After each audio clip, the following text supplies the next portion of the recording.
그건 단지 충동이었다. 옆에서 조용히 잠든 또래의 여성을 바라보면서 나는 생각한다. 그녀는 연인이 아니다. 그렇다고 해서 애매한 관계라는 것도 아니다. 그녀 최유나는 그냥 직장 동료다. 아니, 그냥 동료라는 표현은 조금 어폐가 있겠지. 나와 유나는 동료 중에서도 특히 친하다.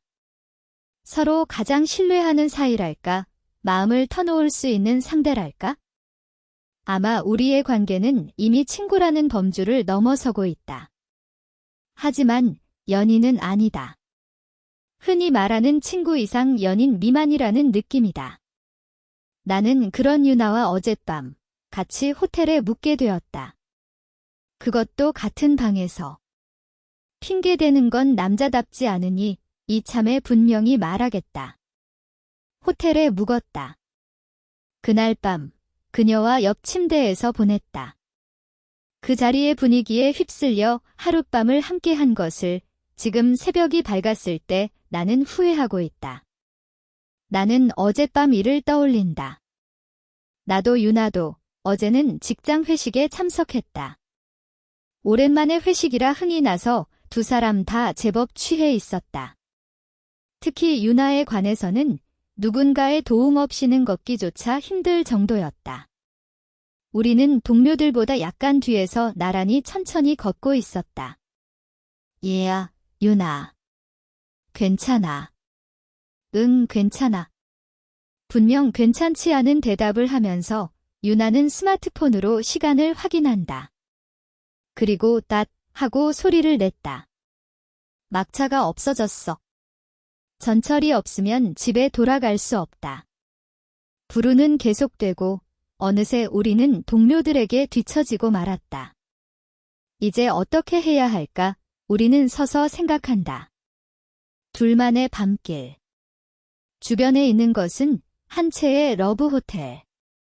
주어진 선택지는 단 하나였다. 유나는 부끄러운 듯이 나를 본다.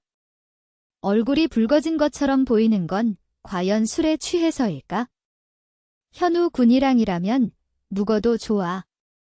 유나의 그 한마디에 나는 안도의 한숨을 내쉬었다. 돌아갈 수 없다면 어쩔 수 없지? 그런 구실로 호텔에 들어가 모처럼이니까 천천히 쉬자라는 이유로 각자의 침대에서 잠들었다. 기세였다고는 해도 서로 합의하에 한 일이다. 행위에 이른 것에 대해서 이제 와서 왈가왈부할 생각은 없었다. 아마 유나도 책임져 같은 말은 하지 않을 것이다. 하지만 나는 지금까지 이성으로 보지 않았던 상대와 뜻밖의 깊은 시간을 함께하게 되었다. 그녀의 조금 긴장한 모습도 다정함도 지금까지 몰랐던 최유나라는 여성의 새로운 면모를 나는 뚜렷이 기억하고 있다. 어색함은 부정할 수 없다. 하룻밤만의 관계라고 단정했다면 이렇게 고민할 일도 없었을 것이다. 반대로 연애 감정을 품고 있었다면 결심할 수 있었을 것이다. 하지만 나와 유나는 다르다. 친구 이상 연인 미만이라는 관계성은 편안하면서도 동시에 참으로 어중간한 것이었다. 드디어 유나도 눈을 떴다. 일어난 그녀는 내 모습을 보는 순간 귀까지 빨개졌다. 좋은 아침, 유나. 좋은 아침. 일단 부끄러우니까 저쪽을 좀 봐줄래? 미안. 참고로 나도 흐트러진 차림 그대로였다. 그래서 이 타이밍에 제대로 갈아입기로 했다. 이제 되라는 허가가 떨어지자 나는 유나 쪽으로 몸을 돌렸다. 정장 차림의 그녀를 보고 나는 안도의 숨을 쉬었다. 다행이다. 평소의 유나다. 아침 식사는 룸서비스로 주문했다. 특별히 맛있는 것도 아니고 맛없는 것도 아니었다. 그리고 이날도 일이 있어 우리는 출근하기 위해 함께 체크아웃했다. 회사로 걸어가기 시작한 순간 잠깐 기다려. 유나가 나를 불렀다. 뭐야, 입고 온 거 있어? 아냐, 생각해보니까 두 사람이 함께 출근하지 않는 게 좋을 것 같아. 왜냐하면 오해받으면 곤란하잖아. 확실히. 늘 따로 다니던 두 사람이 오늘에 한해 같이 출근하면 동료들에게 추측을 받을 위험이 있다. 그거 곤란하네. 동의하자. 어쩐지 유나는 조금 쓸쓸해 보이는 얼굴이 되었다. 하지만 그것도 잠깐뿐이었고 유나는 금세 평소의 표정으로 돌아갔다. 그렇지. 그러니까 너 나보다 10분 늦게 출근해. 알겠지? 말해준 대로 나는 유나와 10분 차이를 두고 출근했다. 평소처럼 안녕하세요 라고 모두에게 인사했지만 다만 한 사람 유나의 얼굴만은 부끄러워서 볼 수 없었다. 내 자리 책상에 앉은 나는 옆자리 동기인 박민재에게 말을 걸었다. 어이, 박민재. 안녕, 현우. 아침 인사를 하자마자 박민재는 고개를 갸웃거렸다. 현우가 어제랑 같은 넥타이를 하고 오다니 드물래? 매일 무늬를 바꾸는데. 박민재가 말한 대로 기분 전환의 의미도 담아 나는 매일 다른 넥타이를 매려고 하고 있다. 하지만 어제와 오늘은 같은 넥타이를 매고 있었다. 당연하다. 어젯밤 집에 돌아가지 않았으니까 유나와 러브호텔에 묵었다라고 고백할 수도 없으므로 나는 깜빡하고 실수했어 라고 궁여지책으로 변명을 한다. 하지만 그 변명이 거짓이라는 증거는 어디에도 없다. 그러니 들킬 걱정도 없을 터였다. 나는 그렇게 쉽게 생각하고 있었다. 그렇구나. 유나 씨. 박민재는 우연히 근처를 지나가던 유나에게 말을 건다. 그리고 유나 씨 옷차림도 어제랑 똑같지 않아? 그녀를 가리키며 쓸데없는 소리를 해버렸다. 그 후 박민재는 몇 번이고 코를 킁킁거린다. 기분 탓일까? 둘에게서 같은 샴푸 향기가 나는 것 같아. 아참, 두 사람 다 회식 후 언제 없어진 줄도 모르게 사라졌었지? 혹시 쓸데없이 머리가 돌아가는 놈은 이래서 곤란하다. 갑자기 이만한 상황 증거를 들이대면 즉석에서 변명도 떠오르지 않는다. 우리의 침묵은 긍정으로 받아들여졌다. 행복하게 지내요. 너 잠깐 이리 와. 성대한 착각을 한 박민재를 나와 유나는 직장에서 데리고 나왔다. 아무도 없는 것을 확인한 후 우리 세 사람은 흡연 구역에 들어갔다. 여담이지만 모두 담배는 피우지 않는다. 일도 있으므로 간단히 어젯밤 러브호텔에 묵게 된 경위를 설명한다. 사정을 들은 박민재는 그렇구나라며 몇 번 끄덕였다. 그럼 두 사람은 정말 그런 사이는 아니라고. 그렇다.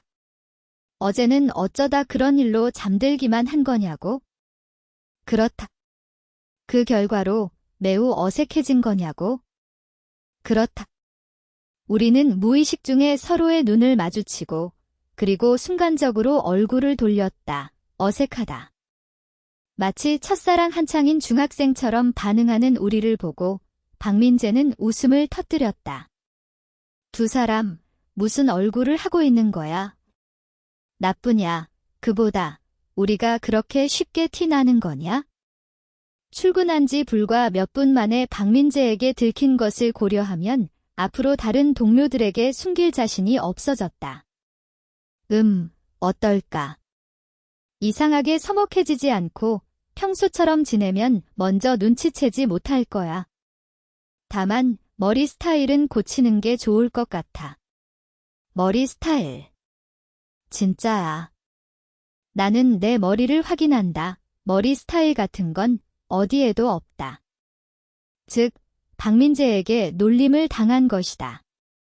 크크크. 아, 재밌다. 이 녀석. 놀리거나 장난치는 일은 있어도 사람 기분 나쁘게 하는 일은 절대 하지 않는다. 정중한 설득, 라는 이름의 간청, 덕분으로 이 일에 관해서 박민재는 입을 다물기로 했다. 평소처럼 지내면 주위에서는 먼저 눈치채지 못한다.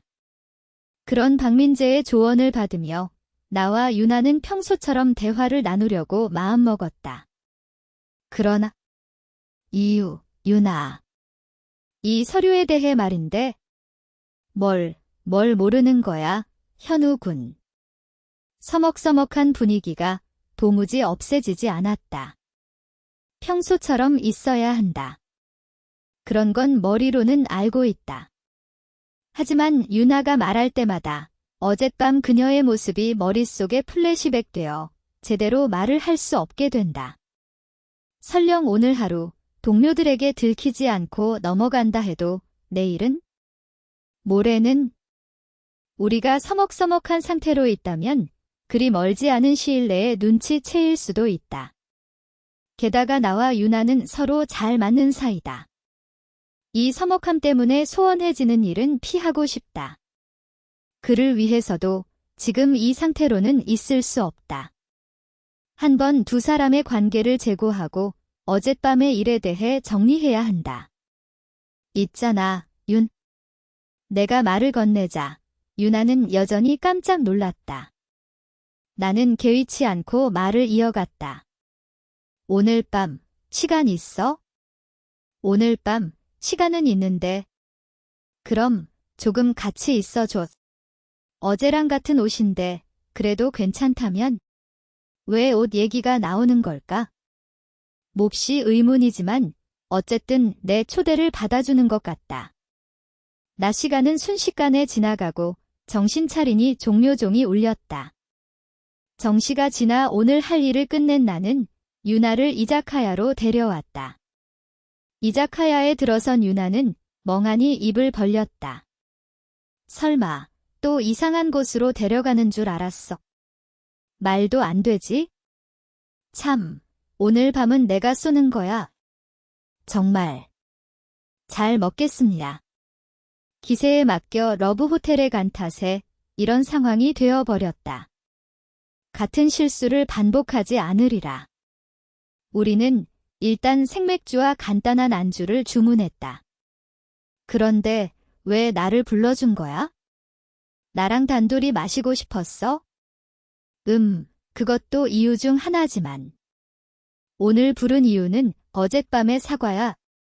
사과라니 무슨 뜻이야? 유나의 눈이 슬며시 좁아진다. 서로 동의하에 있었다는 건 잘 알고 있어?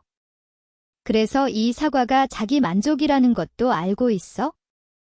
그래도 이렇게 제대로 사과하지 않으면 또 전처럼 돌아갈 수 없을 것 같은 기분이 들어. 내 사과에 대해 유나는 아무 반응도 없었다. 아니, 아무 반응이 아니라기보다 마음 한켠에서 그녀가 비참함을 풍기고 있는 것만 같은 느낌이 들었다. 그럼, 유나 씨. 그래. 당신은 미안해라고 그렇게 생각하고 있는 거군. 유나는 쓸쓸하게 말하며 내게만 NG패를 건넸다. 그런 이유라면 대접받고 싶진 않. 왜? 이유는 스스로 생각해보라니. 나는 잠시 생각에 잠겼다. 그리고 떠오른 가능성을 하나씩 나열해보았다. 비참해지니까 사과 같은 건 받고 싶지 않다든가? 틀렸어. 부끄러우니까 어젯밤 일은 빨리 기억에서 지워주길 바란다든가? 틀렸어. 설마. 그런 상황을 자주 경험해본다. 그래서 나와의 일 따위는 아무렇지도 않다든가? 완전 틀렸어. 하나는데. 화를 향해 나는 황급히 농담이야 라며 얼버무렸다. 친구 이상이 아니더라도 알 수 있는 건 지금 그녀는 진심으로 화가 나 있었다. 하지만 남은 이유를 생각해보면 좋았던 건 아니지. 나를 좋아하는 것도 아니고. 유나는 이번에는 틀렸어 라고 말하지 않았다. 아무 말도 하지 않은 대신 유나는 얼굴이 새빨개졌다. 그 원인이 음주 때문이 아니라는 건 명백했다. 설마. 나와 유나는 친구 이상 연인 미만의 관계다. 그녀도 같은 생각을 하고 있다고 혼자 그렇게 생각하고 있었다. 아니, 그 관계 자체는 분명히 공통 인식이었던 것 같다. 다른 점이 한 가지 있다면 그 관계의 구체성에서 달랐다. 친구 이상 연인 미만. 내가 생각하는 유나와의 관계는 애매한 것이었지만 유나는 명확한 이름을 붙이고 있었다. 그녀에게 나는 좋아하는 사람이었다. 그래서 어젯밤 함께 했다. 행위에 이르렀고 그 사실에 대해 사과받고 싶지 않았던 것이다. 나는 그녀와 얼굴을 마주한다. 시선을 돌리지 않고 그녀의 눈동자를 계속 응시했다. 그 애매했던 관계가 확실해지자 이상하게도 어색함도 없어졌다. 그것은 내가 유나를 좋아한다는 증명이기도 했다. 유나는 손목 시계를 본다.